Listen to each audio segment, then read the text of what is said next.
नमस्कार। मेरे सामने बहुत ही एकदम ऊर्जा वाला, एकदम गुलाबीपन लिए हुए हाथ है। ऊर्जा की किसी भी प्रकार से यदि मैं देखता हूँ व्यक्ति के अंदर कमी नहीं होती है। और यहाँ पर बिल्कुल एकदम बहुत ही सुंदर स्वरूप के साथ इनकी उंगलियाँ भी हैं, जिनका मैं बारी बारी से आपके सामने प्रेजेंट करने वाला हूँ। यहाँ पर सबसे पहले ज्ञान की उंगली को देख लेते हैं। ज्ञान की उंगली कनिष्ठा उंगली होती है, और कनिष्ठा उंगली यदि सूर्य की उंगली के प्रथम पर्व तक पहुँच जाती है तो ये बहुत ही सुंदर स्वरूप होता है। यानी कुल मिलाकर निश्चित रूप से ऐसे व्यक्ति का गणित बहुत अच्छा होता है, उसकी याददाश्त बहुत अच्छी होती है, वो अपने डॉक्यूमेंट्स को बहुत अच्छे संभाल करके रखता है और सही समय पर उनको पेड करने का प्रयास करता है यदि कोई आर्थिक प्रॉब्लम ना आए तो। कुल मिलाकर के यहाँ किसी भी प्रकार से ऊर्जा की कमी नहीं, किसी प्रकार से व्यवहार की कोई कमी नहीं, और अपने ज्ञान के अनुसार आप मेहनत करके अपने कर्म पथ पर बहुत ज़्यादा धन की अभी स्थिति मजबूत नहीं। अब इसमें दो बात और भी हैं। यहाँ पर यदि मैं देखता हूँ तो आपकी कनिष्ठा उंगली और आपकी बृहस्पति की उंगली दोनों की दोनों बीच वाली उंगलियों से नीचे की तरफ जा रही हैं। यानी कि जब आपकी तर्जनी उंगली नीचे की तरफ जाए गहराई में, और साथ ही साथ कनिष्ठा उंगली भी गहराई में जाए, तो ये दोनों इस बात को इंगित करती हैं कि ऐसे व्यक्ति के जीवन के अंतर्गत निश्चित रूप से कार्य परिवर्तन का सामना होगा ही होगा। एक जगह ठहराव करना, एक टारगेट को पाना, उस पाने में बहुत समय लग जाना, ऐसी स्थितियों का सामना निश्चित रूप से व्यक्ति के पास होता है। उसमें सिर्फ उसके चुनाव में गलती होती है, वो भटक जाने के कारण ऐसा हो सकता है। आइए बात करता हूँ इसके बाद आपकी सूर्य की उंगली के बारे में। सूर्य की उंगली यश, मान सम्मान, और यश मान सम्मान के हिसाब से यदि मैं देखूं तो यहाँ कुल मिलाकर के आपकी उंगली के अंदर मुझे किसी प्रकार के कोई रेसिस नज़र नहीं आते। हाँ, ये मैं मानता हूँ कि इस पर बहुत ज़्यादा अच्छी खड़ी रेखा नया होने के कारण वर्तमान में उन्नति, तरक्की, प्रगति वर्तमान में नहीं मिल रही है। वर्तमान तक की बोलना नहीं सही है, ये आगे तक की रही है। कुल मिलाकर कब यहाँ पर खड़ी रेखाएं होनी शुरू हो जाए या कब अशुभ शुभ चिन्ह आ जाए, उनके बारे में तभी बोला जाता है। यहाँ पर वर्तमान की स्थिति में तीनों पर्व बहुत सामान्य स्थिति में है। यानी व्यक्ति अपने माता पिता, शनि की उंगली के साथ मिली हुई उंगली है, माता पिता को साथ लेकर चलता है, भाई बहनों से अपनी तरफ से किसी प्रकार के मतभेद पैदा नहीं करता है। कुल मिलाकर तीनों पर्व बैलेंस हैं, बुद्धि का सदुपयोग करता है, कोई भी बहुत बड़ा एक्सीडेंट का योग नहीं, आंखों के रोग का संकेत नहीं। इतना सा ही सूर्य की उंगली से, और साथ ही साथ यहाँ से बीपी जैसे रोगों को भी देखा जाता है। अभी ऐसी कोई स्थिति यहाँ पर नहीं है। आपका सम्मान सामान्य रूप से आपके क्षेत्र में है। शनि की उंगली के बारे में बात करता हूँ। हल्का सा टर्न लेकर के चली है, कोई बेहतरीन इतना खराब बात नहीं कह सकते कि कोई ज़्यादा कुंडली में आपकी में या आपके भाग्य के अंदर शनि कोई विशेष रूप से खराब है। यहाँ पर किसी भी इस पर्व के ऊपर इस प्रकार का संकेत नहीं है कि कोई मोटे कर्ज में आप फंसने वाले हैं। यहाँ आवश्यकताएं के लिए थोड़ा मोट लेन देन का में कोई हो तो बात दूसरी है, वरना यहाँ पर किसी भी प्रकार से धन लूटने के योग नहीं, और साथ ही साथ आपके जीवन के अंदर कोई बहुत बड़ी आर्थिक इशूज का सामना आपका नहीं होगा। यहाँ पर ये अपने आप में सामान्य है। थोड़ा सा टर्न लेकर के चलती है तो शनि की ढैया 7.5 में जरूर थोड़ा रोगों का सामना करना पड़ता है। यहाँ पर बृहस्पति की उंगली को देखिएगा, मैंने बताया था ये थोड़ी सी गहरी चली गई है। जो व्यक्ति को थोड़ा सा सम्मान जब होता है ना, उसको कोई किसी भी प्रकार की बात कह देता है तो व्यक्ति को चुभ ज़्यादा जाती है। यानी कि व्यक्ति को सम्मान ज़्यादा प्रिय होता है, पैसा उतना ज़्यादा प्रिय नहीं होता जितना उसको व्यक्ति को सम्मान प्रिय होता है। यहाँ प्रथम पर्व बहुत बढ़िया मजबूती के साथ में, कोई ऐसा नहीं है कि आप सेहत का ध्यान नहीं रखते हैं, बिल्कुल ध्यान रखते हैं। साथ ही साथ आपके अगर सेकंड पर्व को देखता हूँ, पत्नी से शुभ सहयोग के संकेत, संतान के शुभ सहयोग के संकेत यहाँ पर पूरी तरीके से विराजमान हैं। चलिए मैं बात कर लेता हूँ आपके बुध पर्व के बारे में। बुध का पर्व, और यहाँ पर ये रेखाएं जो खड़ी हैं आपके पास में, ये रेखाएं बिल्कुल एकदम इस प्रकार से खड़ी है। अब बुध पर्व है किस चीज़ का है? भाषा का है। बुध पर्व किस चीज़ का है? आपके दिमाग की एनर्जी कितनी है उसका है। बुध पर्व किस चीज़ का है? आपके ज्ञान की गुणवत्ता कितनी है उसका है। बुध पर्व किसका है? आप लोगों से किस प्रकार से विचार से बात करते हैं। कुल मिलाकर ये रेखाएं एक दूसरे को काट करके नहीं चल रही हैं। थोड़ा सा धैर्य रखिएगा, बहुत अच्छी रेखाएं हैं। दिमाग का अच्छा इस्तेमाल करके आप अपने जीवन के अंदर तरक्की प्राप्त करेंगे। ऐसा व्यक्ति 2 से 3 भाषाओं का जानकार भी होता है। बात कर लेते हैं आपके सूर्य पर्व के बारे में। ये रेखाएं हैं, कुछ आपस में थोड़ा सा भिड़ करके चलती हैं, कुछ आपस में मिल करके चलती हैं, कुछ बिखर करके चलती हैं। अब बिखराव हुआ सूर्य पर्वत पर रेखाओं का, तो हुआ क्या? जब आपका सूर्य पर्वत पर रेखाएं बिखराव करने लगे तो इस प्रकार से कह सकते हैं कि रोशनी तो पूरे जहां में है, परंतु आपकी पहचान कम है। यानी कुल मिलाकर सूर्य पर्व पर बनने वाले इस तरह के चिन्ह व्यक्ति के जीवन के अंदर उसकी एनर्जी को बहुत ज़्यादा इन्वेस्ट करते हैं। हाँ, एनर्जी होती है व्यक्ति के पास में, इन्वेस्टमेंट ज़्यादा होती है, इस बात का होता है। भागदौड़ ज़्यादा होती है, लोगों के साथ एनर्जी बहुत देनी पड़ती है। तो यहाँ उसके उतने ज़्यादा अच्छे राज्य न सरकार के हैं, और साथ ही साथ राज्य सरकार की अगर वो व्यक्ति कोशिश भी करेगा नौकरी के बारे में तो उसको बहुत ज़्यादा हो सकता है बस संविदा तक पहुंच पाए, इससे आगे के संकेतों में बहुत संघर्ष है। तो अभी यहाँ किसी प्रकार का वो लाभ नहीं। चलिए मैं धन पर्व के बारे में बात करता हूँ। धन पर्वत पर जो आज हल्की रेखाएं आपके हाथ के अंदर बन रही हैं, इन रेखाओं का गहरा होना अनिवार्य है। इतनी सारी ऊर्जात्मक रेखाएं हैं, छोटे छोटे स्वरूप के साथ है। बिल्कुल आप निश्चित रूप से अपने प्रयास को लगे हुए हैं, लगातार कर रहे हैं, लेकिन जब तक ये रेखाएं डार्क न बनेगी नीचे वाली कार्य रेखाओं के अनुसार, तब तक आपकी ये जीवन के अंदर भाग्य को ऊर्जित नहीं करेंगे। यानी ये वो रेखाएं हैं जो बताती हैं कि आप भाग्य की तरफ चल रहे हैं, उसके लिए आप प्रयास कर रहे हैं। यानी इन रेखाओं को कहते हैं भाग्य के ऊर्जात्मक क्षेत्र की तरफ बढ़ रहे हैं आप, और भाग्य जल्द आपका उदय होगा। तो ये वो रेखाएं हैं जो निश्चित रूप से आपका भाग्य बनाएंगी। मैं बात करता हूं बृहस्पति के क्षेत्र के बारे में।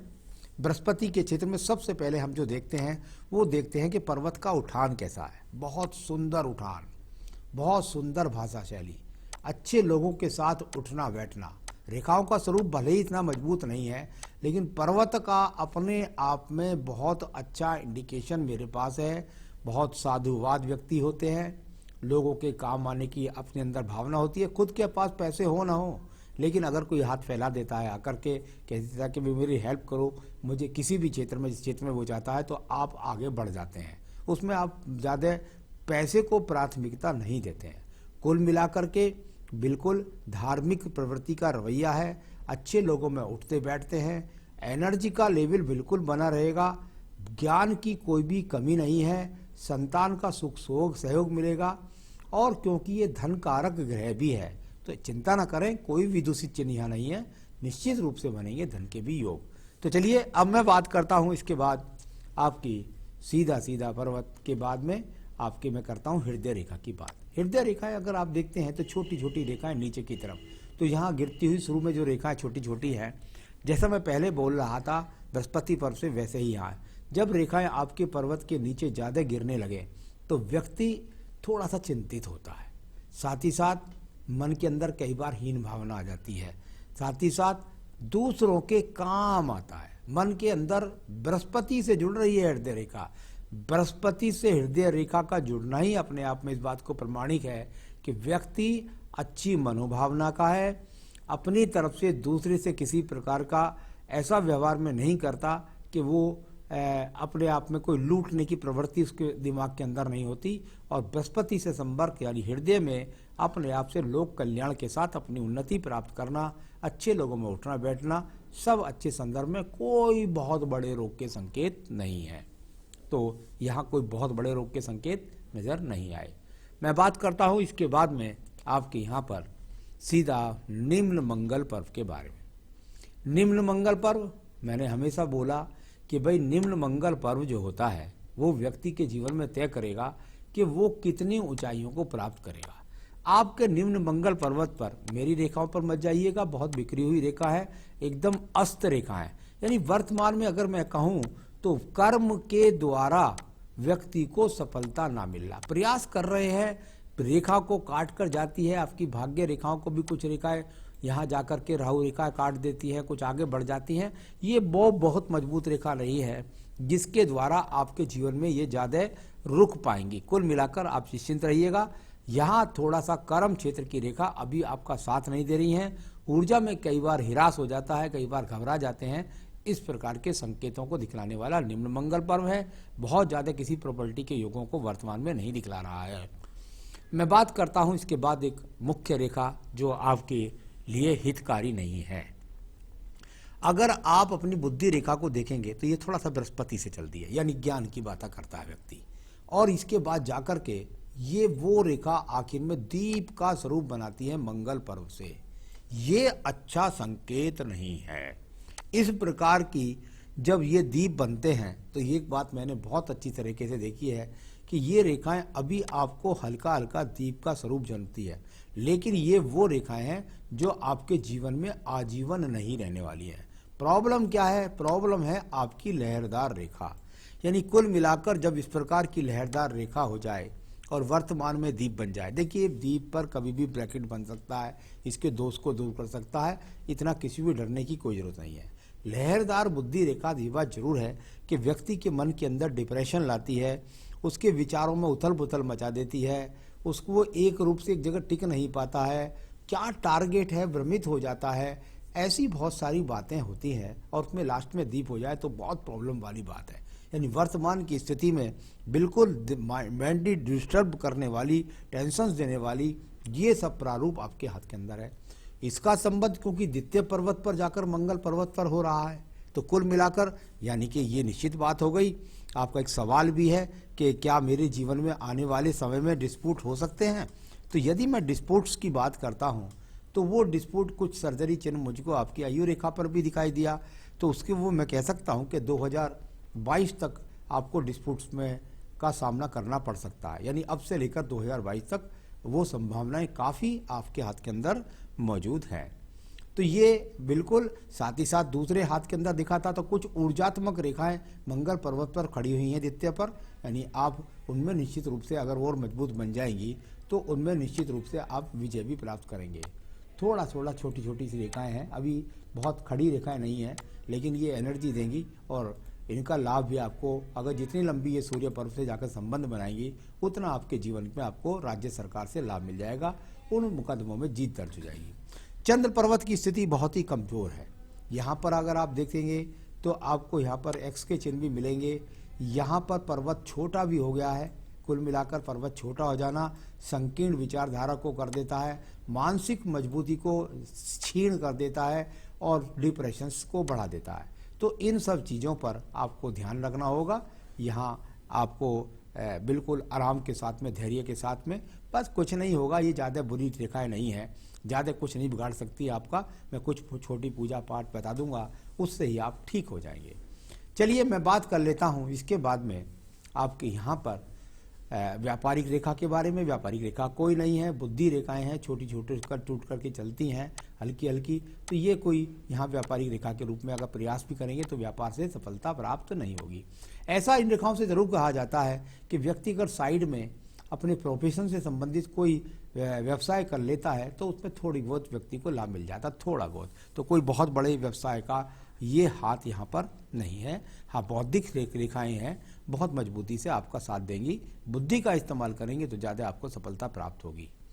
चलिए आपकी भाग्य रेखा को देख लेते हैं। ये भाग्य रेखा मणिबन से होकर के चले, पैतृक संपत्ति मिलती है या परिवार का सहयोग मजबूती के साथ मिलता है। कुल मिलाकर के ये वो रेखा है जो एंड तक जा रही है। इसमें बहुत सारी रेखाएं, राहु रेखाएं काट रही हैं, तो उनका फल आपको अगर ये देखो तो ये 35 वर्ष से पहले की रेखाएं हैं, यानी पहले जीवन भी कोई ज़्यादा अच्छा नहीं रहा है। राहु रेखाओं ने लगातार इनको दूषित किया है, इनको काटा है, लगातार आपके जीवन में स्ट्रगल दिया है। इस बात को बताने वाली पिछली रेखाएं भी हैं। तो कुल मिलाकर के भाग्य रेखा बताती है निश्चित रूप से एक ही काम जो आज आप वर्तमान में कर रहे हैं वही जीवन के अंत तक करेंगे ही करेंगे और उसी से ही आपको अपने जीवन में सफलता प्राप्त होगी। तो ये आपके जीवन में वर्तमान में क्या स्थिति है उसको मैं अभी बोलने वाला हूँ। तो ये इस तरह की स्थिति, और इसके बाद में बात करता हूँ मैं यहाँ पर आपके सीधा शुक्र पर्व के बारे में। शुक्र पर्व यानी संसाधनों का पर्व, और संसाधनों का पर्व मैं देखता हूँ तो किसी भी प्रकार से पत्नी से किसी प्रकार की खराबी का योग नहीं। हाँ, पत्नी से किसी प्रकार का बड़ा योग नहीं, ससुराल से कोई बहुत बड़ा धन पक्ष नहीं। सामान्य रूप से जो व्यक्ति के पास संसाधन है वो वर्तमान में भी मौजूद है। तो ये इस तरह का आपका शुक्र पर्व भी है। अब मैं बात करते हूँ इसके बाद में आपकी रेखा जो है आपकी आयु रेखा। आयु रेखा को यदि आप देखेंगे तो आपको बहुत बड़ा गैप आपकी रेखा के अंदर यहाँ पर मिलेगा। यहाँ ये रेखा का परिवर्तन और ये फिर दूसरी रेखा का उदय, ये अपने आप में क्या है? इतना बड़ा गैप जीवन के बीच में किस लिए कहा जाता है? अगर मैं इस हाथ की बात करता हूँ तो ये वो परिवर्तन है जो लगभग आपके जीवन इस समय 40 साल की है उम्र है, और मुझको लगता है कि कहीं 42वें वर्ष में आपके साथ में कोई बड़ा स्थान परिवर्तन हो सकता है। एक बात हो सकता है कोई बड़ा स्थान परिवर्तन अभी से लेकर के 42-43वें वर्ष तक, एक बात। दूसरा, आपके जीवन के अंदर मकान परिवर्तन, यानी कि स्थान परिवर्तन ना हो, किसी बड़े मकान का परिवर्तन हो जाए या किसी प्रकार की प्रॉपर्टी आपकी छिन जाए, उस तरह का परिवर्तन हो जाए, आप किसी स्थान से दूसरे स्थान पर जाकर के रहने लगे। यहाँ इस प्रकार की जब स्थितियां होती हैं तो ये एक बड़ा जीवन के अंदर परिवर्तन करा देती है। कभी कभी व्यवसाय परिवर्तन भी दूसरे तरीके से हो जाता है। तो ये आपके जीवन के अंदर आएगा। आयु रेखा बहुत मजबूती के साथ 80 वर्ष के आसपास है। तो आयु रेखा की कोई चिंता नहीं है। यहाँ पर ये इसके बीच के गैप को आप इस प्रकार से जान सकते हैं। यहाँ पर मैं बात कर चुका आपकी सारी रेखाओं पर्वतों के बारे में। अब मैं बताऊंगा आपको कि आपके जीवन में आपके सवालों के जवाब। यहाँ सबसे पहला सवाल है, मेरी जो फाइनेंस स्थिति है वो आने वाले समय में कैसी होगी? अभी वर्तमान में मैं गरीब स्थिति से गुजर रहा हूँ। निश्चित रूप से कह रहे हैं आप, मैं भी चलता हूँ उस तरफ, और जहाँ जाकर के मैं देखता हूँ इस चीज़ को, तो यहाँ आप कह सकते हैं कि लगभग ये इस समय आपकी 40 साल की उम्र तो हो चुकी है। 41वें वर्ष में आप इस समय चल रहे हैं, और 41वें वर्ष पे बहुत माइनर जैसा एक दीप दिखलाई पड़ता है। देखिए, ये एक ऊपर अगर जाओ आप 41 के बाद एक राहु रेखा काट रही है, और यहाँ एक बहुत माइनर सा छोटा सा दीप बनता नजर आता है। इस भाग्य रेखा के साथ यहाँ सपोर्टिंग रेखा है एक, ये यहाँ रेखा दूसरी है, इस पर एक माइनर सा ये दीप नजर आता है इस रेखा पर। ये अपने आप में बहुत अच्छा दीप नहीं कहलाता है। सबसे बड़ी बात है कि इसका अभी यहाँ पर एकदम उदय ही मैं मानता हूँ, या मैं इसकी अस्त प्रवृत्ति को ही मानता हूँ। कुल मिलाकर के यहाँ मैं इसका प्रभाव ज़्यादा नहीं मानता, लेकिन ये अगर और मजबूती से बनता है तो ये अच्छा संकेत नहीं है। ये आपके जीवन में आपको संघर्ष बनाए रखेगा। तो ये स्थितियाँ यहाँ पर दिखाई देती हैं। तो कुल मिलाकर अगर बात करता हूँ तो लगभग ऐसा समझ सकते हैं आप कि थोड़ा सा रेस्ट अगर आपको है, अगर ये दीप बिल्कुल मैं ईश्वर से प्रार्थना करूंगा और आपको एक पूजा बताऊंगा, और इस पर वो दीप खत्म हो जाएगा और चतुर्भुज जैसी स्थिति बन जाएगी, या कोई त्रिकोण से ढक जाएगा, यानी कुछ ना कुछ अच्छा हो जाएगा यदि आप पूजा पाठ करेंगे। और वो दीप मजबूती से ना बने, यही मैं चाहता हूँ। वो नहीं तो वो आपके लिए ठीक है। अभी वर्तमान की स्थिति से उस दीप का प्रभाव नहीं है। देखने में मुझे लगता है कि आपके जीवन में लगभग अभी 2023 के मध्य तक, यानी कि अब से 2.5 साल बाद आपके जीवन में कुछ आपको संतुष्टि महसूस होगी, कुछ आपको अपने जीवन के अंदर आराम दिखाई देगा।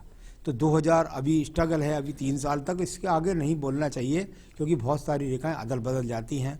तो अभी मुझको लगता है कि अभी 2-3 साल आपके जीवन में संघर्ष है, उसको आपको थोड़ा सा लड़ना पड़ेगा। किसी को बहकाना मेरा काम नहीं होता, मैं जितना स्पष्ट रूप से हो सकता है गणित कर सकता हूँ आपको बता रहा हूँ। तो अभी आपको थोड़ा सा संघर्ष करना पड़ेगा, कोई बहुत ख़राब बात नहीं है, धन के साधन बने रहेंगे। अगला सवाल है आपका कि मेरी जो हेल्थ इश्यूज़ हैं वो काफ़ी लगे हुए हैं। बिल्कुल, वो तो आपकी यहाँ पर बुद्धि रेखा ने भी बताया है, और यहाँ जब छोटी छोटी अगर मैं रेखाओं का बात करता हूं तो वो हल्की हल्की आपकी आयु रेखा को भी प्रभावित कर रही हैं, तो वो बीमारियां चलती रहेंगी। कोई बड़ी बात नहीं है, जो मैं पूजा बता रहा हूँ उससे सब कट सकती हैं। What is the best profession suited to me. अभी मैं एजुकेशन क्षेत्र में हूँ और कौन सा कार्य मुझको सूट करेगा। सवाल यह है, आपका बृहस्पति अनुकूल, आपका बुध अनुकूल। बृहस्पति अनुकूल आचार्य है, एजुकेशन कर सकते हैं, लोगों को एडवाइस दे सकते हैं। बुध है, अपने आप में पर्वत अनुकूल है, वाणी का है, वाणी का कारक माना जाता है। दोनों के दोनों बहुत बढ़िया है। आप कृपया करके, और हस्तरेखा भी बता रही है कि एक काम आपका जीवन चलता रहेगा। आप बिल्कुल भ्रमित ना हो, अपने इसी काम को सही तरीके से अपने आप को जोड़िएगा कि इसमें क्या कमी रह गई है, कहाँ संशोधन मुझे करना है, तो वो संशोधन कीजिएगा और फिर आप इसी काम में आगे बढ़िए। किसी दूसरे काम की तरफ प्रयास ना करें, वरना और भारी नुकसान का सामना करना पड़ जाएगा। और आपने कहा एब्रॉड सेटलमेंट, फॉरेन इनकम। देखिए कि बहुत बड़ा स्थान परिवर्तन जो 2-2.5 साल में मुझको दिखता है, वो जो मैं आपको वायु रेखा पर बोल रहा था, उससे मुझे बहुत ज़्यादा उम्मीदें हैं। ऐसी जब चीज़ें हो जाती हैं, मुझे ये नहीं पता कि विदेश की रेखाएं और मुझे नज़र नहीं आई, लेकिन वो रेखाएं का ना भी हों तब भी विदेश तक व्यक्ति पहुंच जाता है। यानी कि ये चीज़ें आपके हाथ के अंदर है, या बहुत बड़ा स्थान परिवर्तन करके जिस स्थान पर हैं उससे आगे पहुंच जाएं, तो वो चीज़ें आपके हाथ के अंदर निश्चित रूप से हैं। तो आप थोड़ा प्रयास कर सकते हैं, किसी विदेश के द्वारा ऑनलाइन से भी जुड़ करके आप लाभ कमा सकते हैं धन का, और हो सकता है कि आपको स्थान परिवर्तन में देश या विदेश में जाने का मौका भी मिल सकता है। मेंटली वेरी डिस्टर्ब दिखाई देता है, बता दिया मैंने रेखाओं में। लॉस टेंशन है, मैंने खूब बता दी हैं आपको हाथ के अंदर। तो इनको किस समय से कैसे इजी करेंगे आप, ये मैं आपको उपाय बता रहा हूँ। आप विश्वास मानिए, अगर आपने ये उपाय करा तो आपके जीवन के अंदर जिस दिन से उपाय करेंगे उसके 5 से 6 महीने बाद बहुत तेजी के साथ में बहुत सारी बुरी रेखाएं मिट जाएंगी और अच्छी रेखाओं का उदय करके आपका जीवन भी उदय हो जाएगा। तो अभी संघर्ष का समय है। क्या उपाय करें आप एक बेहतरीन सा पन्ना सबसे पहले इस उंगली के अंदर पहनिएगा। याद है, एक साथ में अगर आप पहन सकते हैं तो आप ओपल पहनना चाहिए आपको, फायर ओपल। तो ये दोनों यदि आप चाहें तो मुझसे संपर्क कर सकते हैं, मैं आपको ऑनलाइन दिखलाकर आपके स्थान तक पहुंचा भी सकता हूँ। तो ये दोनों पहनने, एक पन्ना और एक फायर ओपल। साथ ही साथ पूजा आदित्य हृदय स्रोत। जब तक सूर्य का प्रकाश नहीं होता, जब तक दुनिया से अंधेरा नहीं जाता, आपके हाथ की रेखाओं को मिटाने के लिए, आपके भविष्य को उज्जवल करने के लिए प्रकाश को फैला दूंगा, तो सब रेखाएं बुरी अस्त हो जाएंगी। उसके लिए आपको पढ़ना पड़ेगा आदित्य हृदय स्रोत। आदित्य हृदय स्रोत पढ़ें, साथ ही पढ़ें आप बजरंग बाण और रुद्राष्टकम। 3 पूजा ध्यान रखिएगा, जरूर करिएगा। ये आदित्य हृदय स्रोत, बजरंग बाण और रुद्राष्टकम, अगर आपने ये तीनों कर ली, तो ये रिंगों को धारण कर लिया, कोई दुनिया की ताकत नहीं है जो आपकी बुरी रेखाएं आपका हाथ को छोड़कर के भाग जाएगी। आपका जीवन सुखमय हो जाएगा और आप सुखी रहे, यही मेरी शुभकामनाएं भी है। नमस्कार।